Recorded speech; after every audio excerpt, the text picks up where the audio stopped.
ఈ షాట్ మాత్రం next level goose bumps అనిపించింది. ఈ ఓవరాల్ గ్లిమ్స్ ఒక ఎత్తైతే ఈ ఒక్క షాట్ నెక్స్ట్ లెవెల్. సో మొత్తానికి బాలయ్య బాబు గారు అభిమానులకు మాత్రం బీభత్సమైన హై ఇస్తూ దూసుకెళ్తున్నారు. ఈ షాట్ మాత్రం నెక్స్ట్ లెవెల్ గూస్ బంప్స్ అనిపించింది. ఈ ఓవరాల్ గ్లిమ్స్ ఒక ఎత్తైతే ఈ ఒక్క షాట్ నెక్స్ట్ లెవెల్. సో మొత్తానికి బాలయ్య బాబు గారు అభిమానులకు మాత్రం బీభత్సమైన హై ఇస్తూ దూసుకెళ్తున్నారు.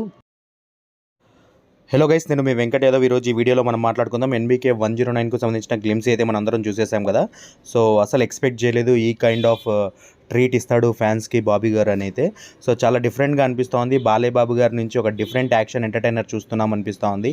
అండ్ గ్లిమ్స్ స్టార్ట్ అవుతూనే అలా గుర్రాలు పరిగెత్తడం కానివ్వండి, చుట్టూ ఆ ఫారెస్ట్ ఏరియాలో ఆ ఫైర్ కానివ్వండి, బాలయ్య బాబు గారు ఆ పెట్టె పట్టుకొని అలా దిగుతూ ఉంటే ఆ పెట్టెలో మనకు ఓపెనింగ్ డే రోజు వదిలినటువంటి పోస్టర్లో చూపించినటువంటి ఆ మ్యాన్షన్ హౌస్ కత్తులు అవన్నీ కూడా ఆయన హోల్డ్ చేస్తూ తిరుగుతూ ఉండడం నిజంగా సూపర్. దాన్ని ఓపెన్ చేసి ఆ మ్యాన్షన్ హౌస్ తాకుతూ అలా విలన్స్పై దండయాత్ర చేస్తూ ఉంటే నెక్స్ట్ లెవెల్ అనిపించింది అనమాట. స్పెషల్లీ ఒక షాట్ ఉంటుంది, సో అది సూపర్ అనిపించింది. అండ్ వాటితో పాటు బాలయ్య బాబు గారు చెప్పే డైలాగ్ కూడా నెక్స్ట్ లెవెల్ అనిపించింది అనమాట. సింహం నక్కల మీదకి వస్తే వారవదురా లఫూట్, ఇట్స్ కాల్డ్ హంటింగ్ అంటూ బాలయ్య బాబు గారు చెప్పే dialogue next level. And specially ఆయన లుక్స్, ఆ ఫైట్ కంపోజిషన్ సూపర్ అనమాట.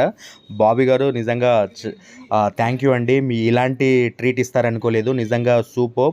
ఈసారి కూడా సినిమా పక్కా బ్లాక్ బస్టర్ అనే ఫీల్ అయితే కలిగింది. ఇక తమన్ గారు యాజ్ యూజువల్ తన డ్యూటీ చేశారనమాట. బాలయ్య బాబు గారు అంటే ఎక్కడ లేని పూనకాలు వచ్చేస్తాయి ఆయనకు. అండ్ సింప్లీ స్టైలిష్ మ్యూజిక్తో సూపర్గా ఎంటర్టైన్ చేశారు ఈ టీజర్ వరకు అయితే.